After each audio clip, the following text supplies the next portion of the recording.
오늘은 13번에 계속 카톨릭이 만든 교회법에 대해서 이것이 왜 문제가 있는가 이 부분을 다루는데 13번의 제목은 이겁니다.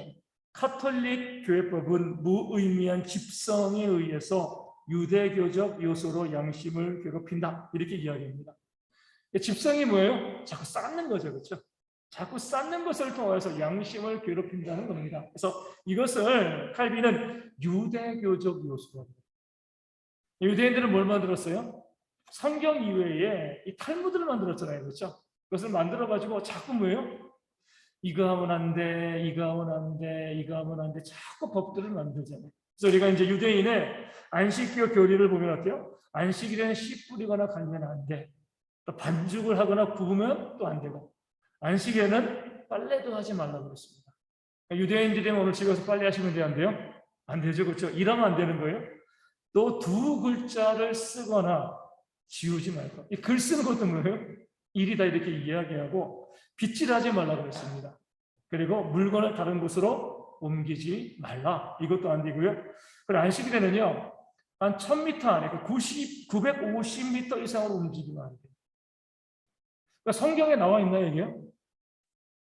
성경에 나와 있지 않는데 유대인들이 우리 안식일에 하나님께서 일하지 말라고 했으니까 뭐를 우리가 하면 안 될까 쭉 하다 보면 뭐요? 계속 이것저것 하다 보면 이것도 안 되고 저것도 안 되고 물건을 옮기는 것도 안 되고 멀리 가는 것도 안 되고 요즘도 보면 이제 그런 분들이 있대요. 이제 미국 같은 경우 보면은 유대인들이 많이 살잖아요. 유대인들 살면 주일날 뭐 하네요? 불 안 켠대요. 불 켜는 것도 일이라는 거죠. 왜냐면 나도 일할 뿐만 아니라 이 불 켜기 위해서 일하는 사람들이 발생하기 때문에 그냥 이 아예 불을 켜놔든가 그러니까 불 켜고 끄는 것 자체도 그들은 하면 안 된다. 그러니까 성경에 나와 있는 이 말씀을 지키기 위한 명목인데요. 이것도 하지 말고 저것도 하지 말고 안 되고 안 되고 안 되고 이런 것들을 집성 위주로 자꾸 쌓아올리고 우리가 알고 있는 거는 뭐야? 안식일을 기억하여 거룩하게 지키라 이거잖아요. 그렇죠? 유대인들은 거기에 자꾸 교회법을 인간의 법을 만들어 이것도 하면 안 되고 저것도 하면 안 되고 내 카톨릭이 똑같이 다 있는 거예요. 모든 예식도 교회 예식도 그러고요. 또 이제 그 신앙생활에도 너무나 많은 법들을 많이 만들어 놓고 이것도 하면 안 되고 저것도 하면 안 되고 계속 그렇게 이야기하면서 규례들을 만들어 놓죠. 그러니까 그것만 지키면 되는 거예요. 그렇죠? 그것을 안 지키면 진리에서 어긋났다라고 이야기하죠. 참되게 내가 온전한 신앙을 가지고 얼마나 선하게 헌신하고 수고하는가. 그러면서 보면 선한 사마리아인의 비유를 우리가 좀 이해할 수가 있는 거죠. 왜 레위인과 제사장이 이 강도 만나가지고 거의 죽어가는 사람을 그냥 두고 지나갔을까요? 많은 학자들이 해석을 하죠. 아마 이제 예배가 있었을 것이다, 제사가 있었을 것이다 이렇게도 이야기하고 그 사람을 돕다가 그 사람이 죽으면 어떻게 돼요? 부정한 것에 이제 이 사람이 죽은 시체는 부정한 거니까 거기 손대면 뭐예요? 자기가 이제 맡아서 해야 돼. 그 일들을 감당하지 못하는 거죠. 자기 의식을 지켜야 되는데 제사장으로서 레위인으로서 자기에게 주어진 그 직무, 유대교의 규례, 헌법, 율법들 이런 것들을 지켜야 되는데 그 사람을 도왔다가 자기가 부정하게 되어지면 그 일들을 못하게 되어지는 거죠. 사람의 생명보다 뭐가 귀한 거예요? 그 규례와 의식이 더 중요해 버리게 된 거죠. 어떻게 보면 예수님께서 선한 사마리아인의 비유를 말씀하시면서 그 당시 유대교의 그 교회법에 물든 모습, 또 이후에 카톨릭의 교회법에 물든 모습들을 주님께서 비판하고 정죄하시는 그런 모습들도 있는 겁니다. 근데 선한 사마리아인은 어때요? 그도 죽은 사람의 시체를 만지면 부정하다는 것을 알죠. 물론 사마리아인이지만 그래도 율법 가운데 있는 사람이었기 때문에. 그럼에도 불구하고 어때요? 자기가 장사하러 가는 사람으로 가는 길이 돈 벌러 가는 사람임에도 불구하고 죽어가는 사람이 있으니까 그 사람을 살리고 자기의 돈을 써가지고 그를 살려낸 거죠. 주님께서 누가 강도 만난 자의 이웃이 되겠느냐? 자비를 베푼 자입니다. 주님께서 원하시는 건 뭐예요? 자비, 하나님의 사랑. 성경은 끊임없이 그러잖아요. 오늘 이제 우리가 이제 성경 나오처럼 하나님께서는 제사보다는 어때요? 하나님을 향한 마음과 사랑, 공의를 더 원하시는 거거든요. 순종이 또 제사보다 더 낫다라고 말씀하시는 거죠. 아무리 많은 재물, 황소와 염소의 피를 능히 드린다 할지라도 그것이 우리의 죄를 용서해 주는 것이 아니죠. 우리가 하나님을 향해서 나가는 그런 마음들이 있어야 되는데 그런 마음들의 모든 것들은 다 부정해버리고 뭐만 남은 거예요? 의식, 예식 이런 것들만 남아있는 거죠. 만약에 제가 주일날 교회에 오다가 정말 이 교통사고 현장을 딱 발견하게 된 거예요. 제가 가서 설교해야 되는 거잖아요. 그렇죠? 예배를 인도해야 되고. 근데 사람이 교통사고만 나서 차에 갇혀 있으면 어떻게 해야 돼요? 그 사람을 살려야죠. 그렇죠? 그게 먼저인 거예요. 성도들이 왜 목사님 안 오시지? 안 오시지? 물론 이제 전화하겠죠. 이런 일이 있어. 좀 기다려달라. 최대한 빨리 하고 또 다른 사람들에게 인기하고 일단 내가 사람의 생명을 살려야 되니까 하나님께서 원하시는 것은 자비가 되어지는 겁니다. 근데 우리는 어때요? 항상 의식과 예식이 훨씬 더 앞에 가는 거죠. 그래서 이런 분들도 있어요. 주일날 새벽에 아침에 목사가 부부끼리 싸우고요. 교회 와서는 뭐예요? 환한 얼굴로 자신의 그 예식을 지켜야 되는 거거든. 의식을 지켜야 되는 거거든. 부부가 서로 아침엔 욕짓거리고 싸우다가 교회 오면은 마치 좋은 부부의 모습인 것처럼 와가지고 성도들에게는 그런 모습, 이 같은 모습 보이면 안 되니까 이게 바로 우리가 의식에 물들어 있는 그런 종교가 되어지는 겁니다. 카톨릭이 거기에 너무 많이 있는 거죠. 자꾸 이런 의식, 이런 예식들 이거 하면 안 되고 저거 하면 안 되고 이런 것을 쭉 만들어 놓으면서 진실된 신앙생활의 모습에 대해서는요. 별로 관심을 갖지 않는 그런 모습이 카톨릭 가운데 있었습니다. 이런 것들은요. 양심을 괴롭히는 거죠. 내가 내 양심이 저주한 삶을 살려야 되는데 의식을 반드시 지켜야 돼. 그래서 그 의식을 반드시 지키기 위해 가지고 예배 사람이 죽어가는데 예배에 참여하고 뭐하고 양심이 어때요? 계속 괴로운 거죠. 그렇죠? 하나님께서는 우리에게 주신 양심 그대로 살아갈 것을 우리 가운데 말씀하시고 명령하고 계시는 겁니다. 14번에 보면 의식은 그리스도를 나타내려는 것이 목적이라는 거죠. 숨기려는 것이 아니라 칼빈이 이렇게 이야기합니다. 모세 시대에는 하나님께 대한 영적 경배를 이를테면 여러 가지 의식으로 감싸서 비유적으로 나타냈지만 지금은 이런 의식들을 폐지하고 하나님을 더욱 단순하게 경배한다는 것이다. 아멘. 우리 구약에서는 아직까지 신앙이 어리잖아요. 어리니까 어때? 자꾸 의식을 통해서 하나님께서 구원의 도리에 대한 부분들을 보여주시는 겁니다. 예수님이 땅 가운데 오셔서는 어때요? 그 모든 의식들이요? 이제 간편해진 거죠. 폐지됐습니다. 그래서 우리가 더 이상 우리 아직 입술로도 이제 우리가 아직 이제 좀 훈련이 안 됐지만 제단이 아니에요. 그렇죠? 우리 여기 아직까지 제단이라고 보고 우리 예배를 제사라고도 보는 분들이 있는데 그렇지 않습니다. 그냥 강단인 거예요. 그렇죠? 말씀을 지고하는 강단이지 제단이 아니고 제물을 드리는 거예요. 예물을 드리는 거죠. 그렇죠? 제사가 아니고 예배를 드리는 거예요. 우리 뭐 이제 이 찬양이라고 뭐 찬양의 제사 드리며 제사에 대한 부분들 많이 이야기하지만 엄격하게 이야기하면 더 이상 그런 건 없습니다. 하나님께 온전히 예배하는 것을 우리가 나아가는 건데 구약에서는 어쩔 수 없어요. 아직까지 예수님에 대해서 잘 모르니까 유월절 예식을 통해서 어때요? 어린 양의 피를 바라보게 하고 믿음으로 구원받는 그 원리들을 보여주고 우리 제사의 예식들, 성전 이 모든 것을 통해서 보이는 것으로 하나님께서 어린 신앙인들에게 교육을 시키신 거죠. 우리도 보면 어때요? 아이들이 유치원부터 고등학교, 대학교 가면 갈수록 책이 바뀌죠. 뭐가 줄고 뭐가 늘어나요? 뭐가 줄어들어요? 유치원부터 대학교까지, 뭐 대학원생까지 가면 뭐가 줄어요?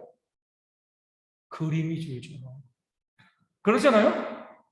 대학원생이 그림으로 책 봅니까? 이 고등학교, 심하면 중학교부터 가면 그림 없어요. 대학원생이 그림 가지고 모든 게 문자잖아요. 그렇죠? 기호고. 점점 가면서 그림은 사라지고요. 그 모든 이제 말의 의미를 아니까 어릴 때는 말의 의미를 모르니까 그림으로 설명을 해줘야 돼요. 그렇죠? 유아들에게는요, 그림이 필요합니다. 상징이 필요해요. 그래서 오늘 말씀에 이제 모세 시대에는 하나님께는 영적 경배를 여러 가지 의식으로 보여지는 것으로 비유적으로 나타낼 수밖에 없어요. 신앙이 어리고 그리스도가 와서 계시를 명백하게 보여주지 않았기 때문에 그런 의식들, 제단들, 성전, 제사 의식들, 뭐 절기들 이런 것들을 쭉 이야기하면서 그것으로 보여주신 겁니다. 근데 그리스도가 이 땅 가운데 오셔서 모든 구원을 완성하셨습니다. 우리가 성숙해졌습니다. 근데 아직까지 우리가 이 세상의 초등학문 그림을 보면 돼야 안 돼요? 안 되죠. 그런데 카톨릭은 어떻게 해요? 아직까지도 그림을 보여주죠. 우리가 이제 뭐 그게 인류의 이제 유산이 뭐 되기도 하고 우리 다빈치라든가 우리 미켈란젤로의 그런 이 그림 조각들 이런 것들을 보면 어때요? 야, 웅장하다 대단하다. 근데 왜 그걸 만들었죠? 성경을 못 읽으니까 그림으로 알려주는 천지창조도 그 당시 종교개혁 일어나기 전까지는요 라틴어로 된 성경이었잖아요. 자국어 성경이 없었고요. 자국어 성경이 있어도 백성들이 글을 못 읽었습니다. 듣고 말하긴 하지만 읽고 쓰기가 안 되는 거죠. 그렇게 자국어도 못 읽고 못 쓰는 사람들 앞에 라틴어로 성경을 주고요. 라틴어로 미사를 집전하는 겁니다. 태어나면서부터 죽을 때까지 예배드리지만은요. 성경을 몰라요. 독일 사람이 라틴어로 무슨 성경을 알아요? 아무리 이 카톨릭 신부도 엉터리 신부가 뭐 성경을 강의하고 성경을 읽어도요. 라틴어로 된 것을 읽고 강의를 하는데 무슨 얘기를 합니까? 아무것도 모르는 거예요. 그러니까 그것을 보충하기 위해서 그림을 그리고요. 조각을 만들어 놓은 겁니다. 우리가 쭉 보면 그것이 지금 아까 말씀드린 문화의 유산이 되어 있지만 그 배경을 보면은요. 백성들을 더욱더 어린아이처럼 취급하고 무식하게 만드는 그런 요소들이 카톨릭 가운데 있었어요. 유대인들이 구약의 시대는 이해가 갑니다. 어린 신앙인들이기 때문에 이미지로 상징으로 보여주는 것이 어떻게 보면 마땅하고 당연하죠. 하지만 예수님 모시고 난다면 우리는 성령과 말씀으로 우리가 예배하는 거죠. 말씀 우리 가운데 있잖아요. 이 말씀을 가지고서 우리가 하나님을 만나는 건데 지금도 어때요 우리가? 이미지나 그림 조각 같은 것으로 우리가 교육을 하고 알려주려고 우리 이공수 목사님도 이제 몽골 가게 이제 얼마 안 남았습니다. 그렇지 한 달 정도 남았는데 우리 이제 어제도 제가 이제 보내드린 것처럼 몽골인들에게 하나님 말씀을 정말 잘 가르쳐주고 하기 위해서 가장 먼저 쓰는 게 뭐예요? 언어를 배우는 거잖아요. 그렇죠? 그림 가지고 하면 어느 나라는 다 하지만 그림 가지고 하면은요 정확한 진리를 알려줄 수가 없습니다. 언어를 배워서 언어로 상담하고 말씀을 증거하고 이야기하고 그래서 그 사람들을 신앙적으로 세워나갈 수 있게 되어지는 거거든요. 이게 우리 기독교잖아요. 이게 우리 신앙의 핵심입니다. 네, 카톨릭은요 언어를 중요하게 생각하지 않았어요. 그림 있으면 되는 겁니다. 하지만 우리 미켈란젤로의 그 천지창조 보면 뭐가 있어요? 사람의 손과 하나님의 손가락이. 근데 하나님의 손가락이 어디 있습니까? 예수님은 인간의 몸을 입고 오셨기 때문에 우리가 뭐 사람으로 표현해도 큰 문제는 없습니다.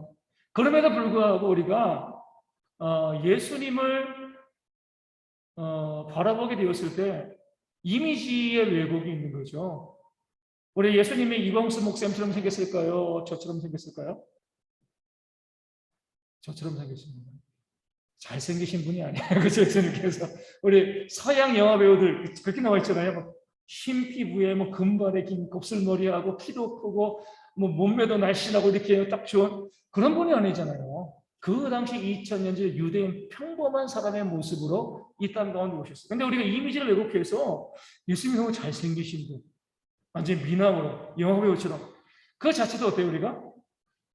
그런 모습으로 예수님을 우리가 보게 되어지면서 우리가 잘못된 신앙의 모습으로 갈 수도 있는 거거든요. 진짜 존재했던 예수님도 그렇게 엉뚱하게 표현하는데 하나님의 손가락을 그린다는 게 우리가 성경의 원리는요. 기독교 신학의 원리는 보이는 것은 그리라는 거예요. 보이지 않는 것은 그리면 안 돼요. 왜곡됩니다. 하나님은 영이시기 때문에 하나님을 그릴 수가 없어요. 그런데도 미켈란젤로는 어때요?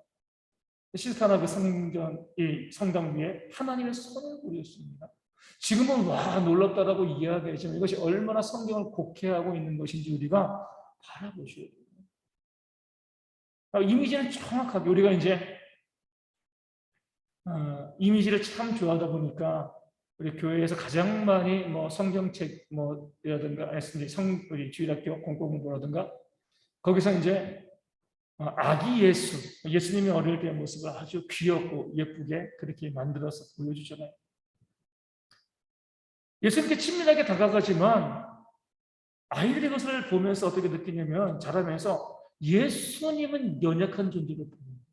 유약한 존재, 내가 도움을 줘야 되는 존재. 그러니까 나의 신으로 내 하나님은 나의 구원자로 바라보지 못할 수가 있습니다. 친밀하게 나가가는데 주 예수님이 나에게 뭘 해줄 수가 있겠어? 아기 예수인데 지금 유약하고 연약한데 무슨 능력이 있겠어? 그러니까 이미지에 대한 부분들 우리 교회에서는 상당히 조심해서 다뤄야 돼요. 이미지가 그 실체를 온전히 보여줄 수 있도록 해야 되는데 그렇지 않다라고 하면 차라리 언어로서 교육하는 게 낫습니다. 말로써 하는 게 나아요. 카톨릭처럼 자꾸 이미지를 써서 이렇게 하다 보면 어때요? 잘못된 메시지들이, 왜곡된 그 메시지들이 전달되어질 수밖에 없고 그렇기 때문에 신앙에서 점점 비껴나가는 그런 모습이 발생하게 되어지는 겁니다. 우리가 의식은 필요해요. 하지만 의식들은 어때요? 복잡해서는 안 돼요. 단순해야 됩니다.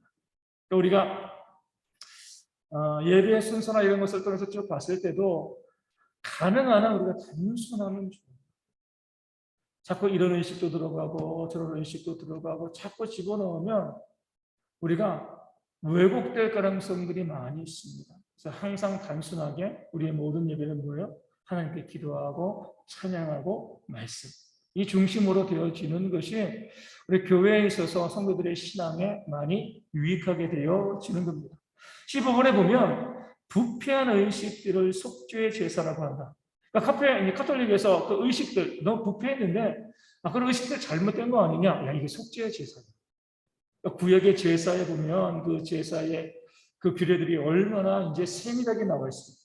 그러니까 속죄받기 위한 제사이기 때문에 우리도 그 속죄의 제사를 본따 가지고 우리 미사 예배 의식을 만들어 놨어. 그러니까 문제가 없다라고 이야기하는 거죠. 그 자체가 뭐예요? 구약 종교가 되는 거죠. 복음의 종교가 되어지지가 않는 거죠. 하나님께서 구약에서 또 말씀하신 게 뭐예요? 순종이 제사보다 낫다. 하나님의 말씀에 얼마나 순종하는가 이걸 따져야 되는데 자꾸 제사, 의식, 제사, 의례 이런 것들을 만들어 놓고요. 거기에 사람들을 속박하는 그런 모습들이 있어요. 그 의식에서 조금이라도 어긋나면 구원받지 못한 자로 정죄하게 되어지는 거죠. 우리 구약에서도 마찬가지로 그 제사의 의식 중요합니다. 나답과 아비후도요. 하나님께서 명하지 않은 다른 불을 들여서 이 성전에서 성막에서 죽임을 당하긴 했어요. 그러서도 하나님께서 그 의식을 하나도 빠짐없이 세세히 다 지켜야지만 속죄, 죄사함을 허락해 주시는 것은 아니었습니다. 먼저 그 마음이 어때요? 회개하는 마음으로 하나님께 나아가는 거죠. 그렇게 온전히 회개하고 그 회개하는 마음으로 하나님께 나아가는 사람들은 또 물론 어때요? 의식을 잘 지켰습니다. 그렇죠? 의식을 부정하는 게 아니지만 의식보다는 마음이 먼저라는 거예요. 하나님께 회개하는 마음이 먼저 있고 그 다음에 의식과 또 예식이 있는 거죠. 그런데 카톨릭은 뭐예요? 마음은 저리 고려하지 않아요. 어떻게 보면 그렇게 말하면 마음이 안 보이니까 사람의 마음이 안 보이니까 그러니까 의식만 남는 거죠. 의식, 예식을 철저히 지켜야지만 우리 구원받을 수 있어 이렇게 이해합니다. 잘못됐다는 거죠. 그러면서 칼빈은요, 칼빈이 정말 이야기하고 싶었던 부분은 이거였던 것 같아요. 그런 의식들을 우리가 조사해 보되 그 의식들로 누가 돈을 버는지를 한번 살펴보라는 거예요. 혹시 의식들이 정말 속죄를 위해서 예배를 위해서 하나님께 온전히 예배하기 위해서 그런 의식들을 만들어낸 것인지 아니면 카톨릭 신부들이 돈을 벌기 위해서 그런 의식들을 만들어 놓은 것은 아니냐 이렇게 물어보라는 거죠. 우리 이제 얼마 전에 아주 재미있는 글을 읽었어요. 어떤 분이 아주 교회 다니는 분은 아니에요. 일반적인 글입니다.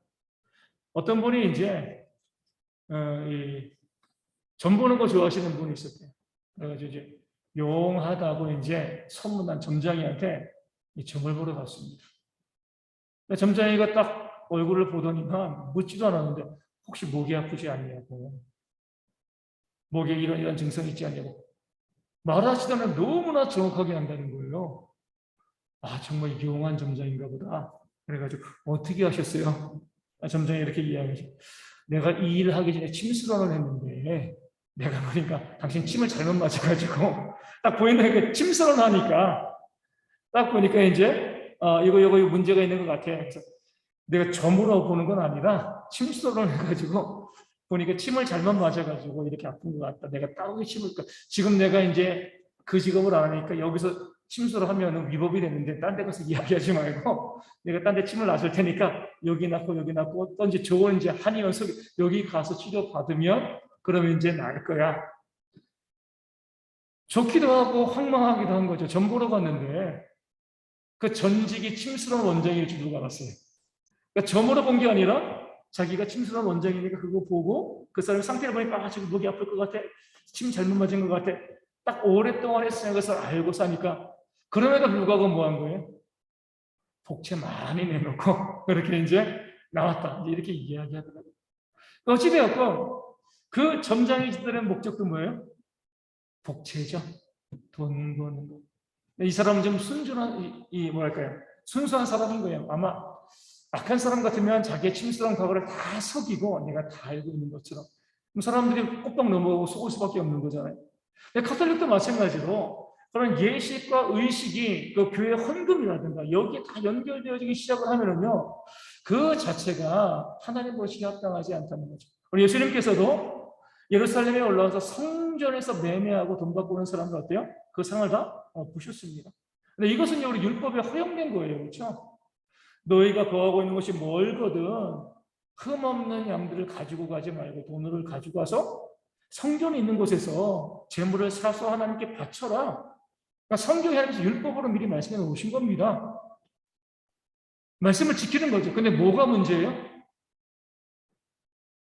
정말 백성들이 제사 잘 드릴 수 있게끔 실가를 받으면 되는 건데 폭리를 취했다는 거예요. 그 돈을 가지고 와서 재물을 사서 제사 드리는 것 그 자체는 하나님께서 허락하신 것이고 우리 편의를 위해서 하나님께서 인정해 주신 건데 그것을 이용해 먹어서 내가 이 백성들이 제사 드릴 수 있게끔 성전에서 양을 잘 키워다가 그 실가, 양 키운 가격 해가지고 받아서 또 양을 또 키우고 백성들에게 제사할 수 있도록 편의를 제공하고 이 제사장들이나 이 사람들이 이익을 추구하면 안 되는데 어때요? 그 당시 그 사람들은 이익을 추구하는 것에 10,000원에 팔고 30,000원, 40,000원에 팔고 그렇기 때문에 주님께서 너희가 이것을 가지고 성전을 이 장사한 집에 만들었다고 그 상을 엎으신 거잖아요. 그러니까 모든 의식들, 모든 예식들에 우리가 그 최종적인 목표가 무엇인가를 살펴봐야 됩니다. 그게 돈에 직결되어지는 것은 잘못된 거예요. 우리 교회도 마찬가지입니다. 우리가 무엇을 하건 그것이 어떤 사람의 이익을 위해서 그런 예식들과 어떤 의식들이 있다고 하면 그 자체는 잘못되어지는 거죠. 그래서 우리가 교회 내에서 어떤 경우라도 뭐예요? 정치인들이 오더라도 그들을 소개하면 안 되죠. 그렇죠?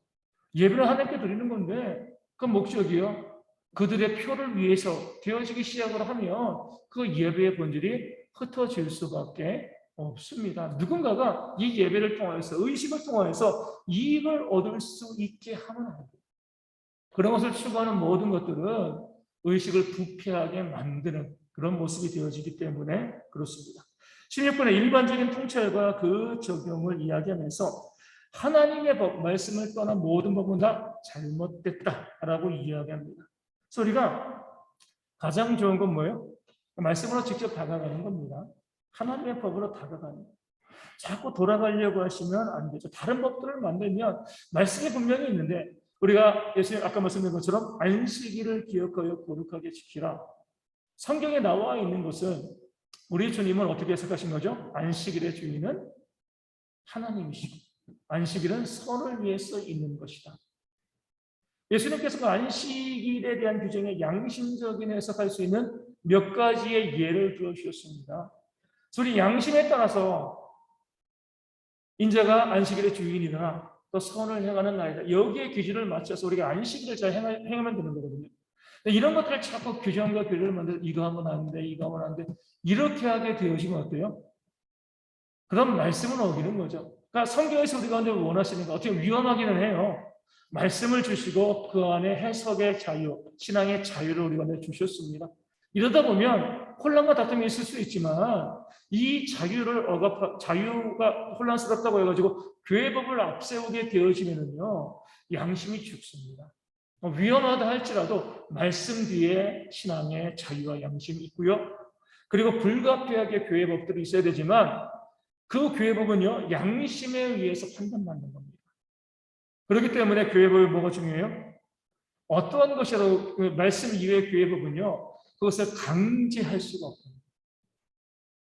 양심이 있기 때문에 강제할 수 없고 그 사람의 신앙의 자유에 맡기게 되었을 때에 그것이 바로 바른 신앙과 바른 모습이 되어집니다. 자꾸 강제하고 강요하고 반드시 이것을 해야 된다고 주장하게 되어지는 그 순간 우리가 잘못된 길로 가고 있다. 우리가 이제 교회 가운데서도 많은 일들을 하잖아요. 우리 전도도 하고 우리 선교도 하고 우리 성도님들 보시기에는 때로는 목회자인 제가 좀 답답해 보일 수도 있을지도 몰라요. 지난주도 이제 제 친구가 이제 왔잖아요. 갑자기 와가지고 이런저런 이야기가 어떻게 다쳤냐 이거예요. 걔는 이제 오랫동안 직장 생활 하던 친구니까 그래 내가 교회에서 좀 이렇게 일 좀 하다가 그 좀 다쳤어. 그러니까 대본에 나오는 게 뭐예요? 뭐라고 얘기했을까요? 아래 사람 시키지. 이 얘기가 먼저 나오는 거예요. 예? 직장생활 오래 했으니까 왜 네가 해 그걸 해? 네가 목사인데. 그 얘기가 가장 먼저 나오는 거예요. 이게 세상의 룰이죠. 그렇죠?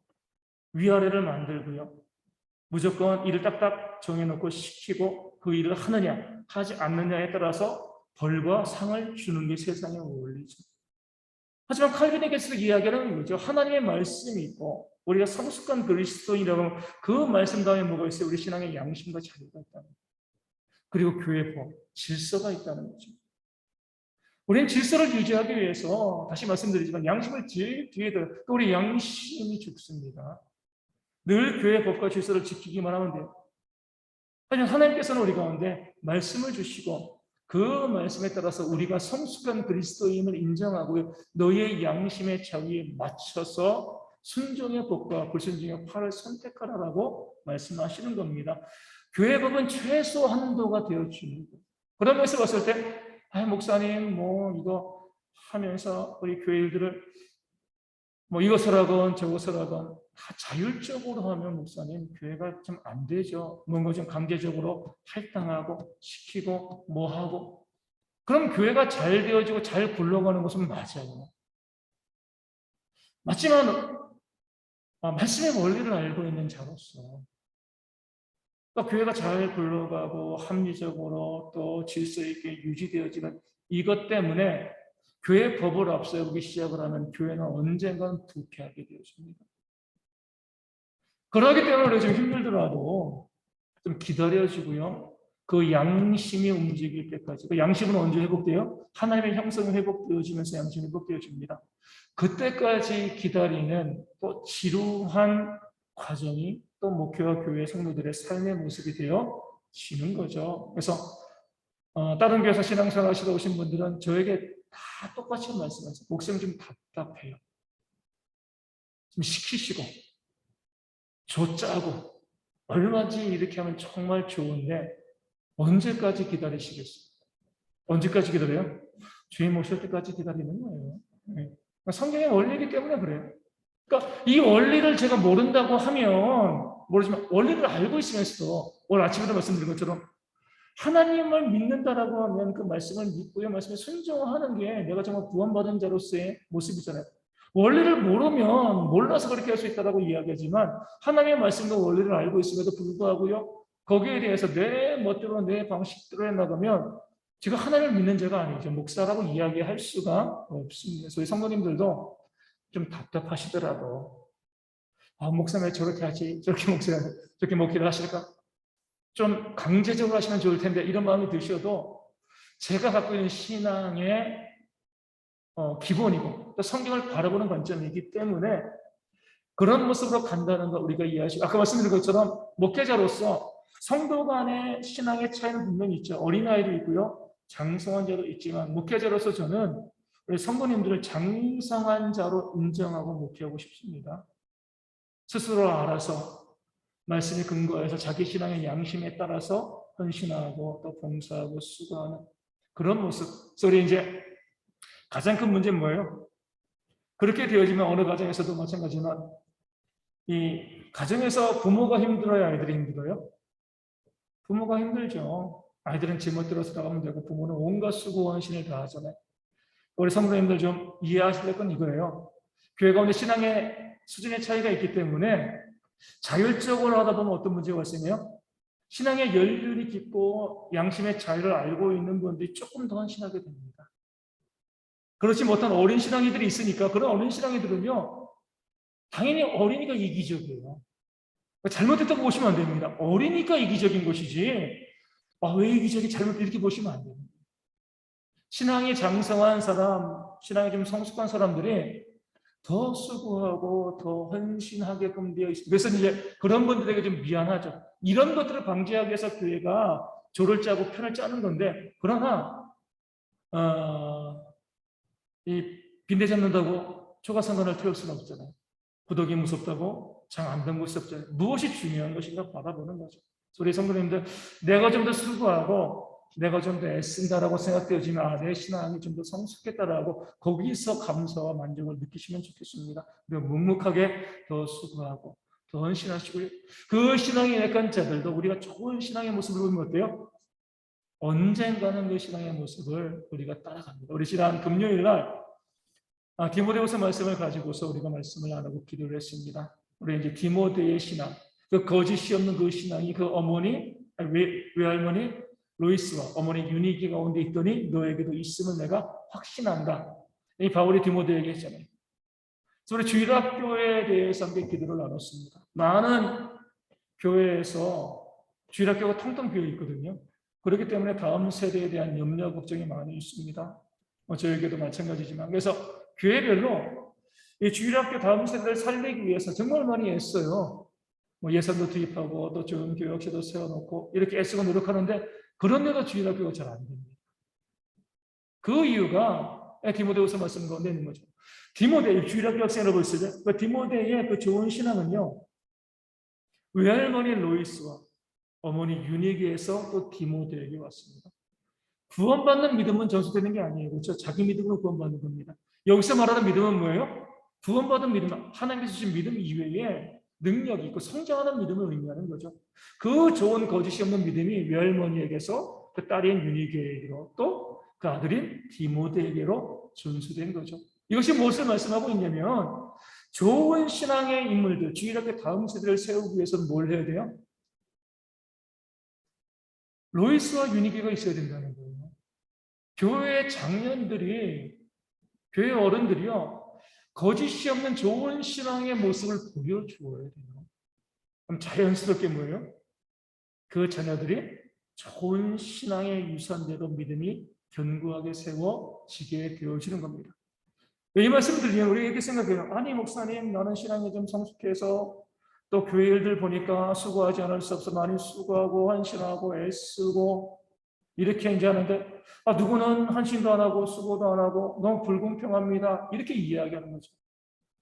그런데 우리가 그 신앙의 어린 성도들을 어떻게 신앙의 성숙한 모습으로 이끌어갈 수 있는가?